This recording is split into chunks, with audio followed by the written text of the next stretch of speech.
Alright, I want to come out of the gate saying thanks to everyone who reached out to me after the last video. It's really helped me get back up on my feet and regain my composure to create art again. And the energy I've regained has been enough to pull myself out of real sad boy hours and into a productive state. Because of this, I've spent the last few days pouring a lot of hours into the game, with a newfound vigor and inspiration. For the most part though, I have to give credit to my close friends and my community, which have been nothing but supportive of me this entire time. But I did promise myself I'd make a devlog this week, and that's something I intend to fulfill. So without further ado, let's take a look.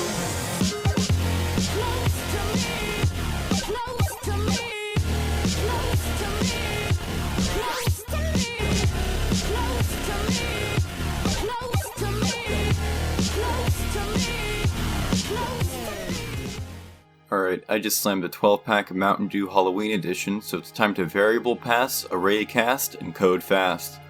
I hooked up all the activator values from the buttons that we configured from the last video to their individual actions. And I built a number of systems into the enemy arrays that detect when players and the enemies run into each other. It works by checking whether or not the player was the one to start the fight, and then the fight happens. If the player did start the fight, then one of the guards you run into dies. If the fight was unexpected, the player spends ammo and loses a member of their team. If the player has no ammo to spend, or no teammates uses meat shields, they lose.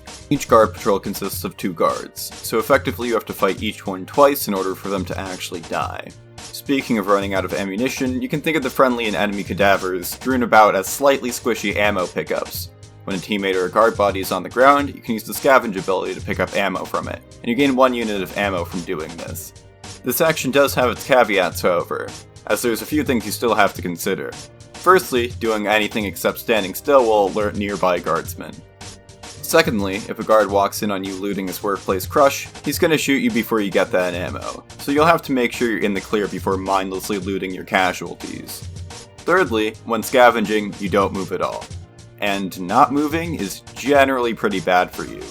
See, guard patrols move every turn, and depending on if you set them off, they might be moving towards you. Every turn you're not moving, they're getting closer to you.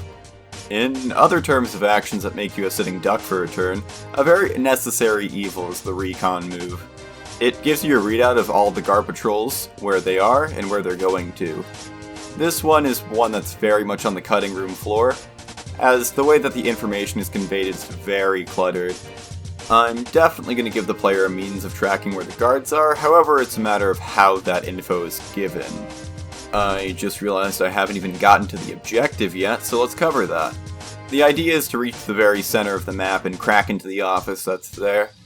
It takes 10 turns worth of drilling to get in though, which means 10 turns of standing in roughly the same spot. To make matters worse, the longer you drill the louder it gets, and the more guards you attract from further away.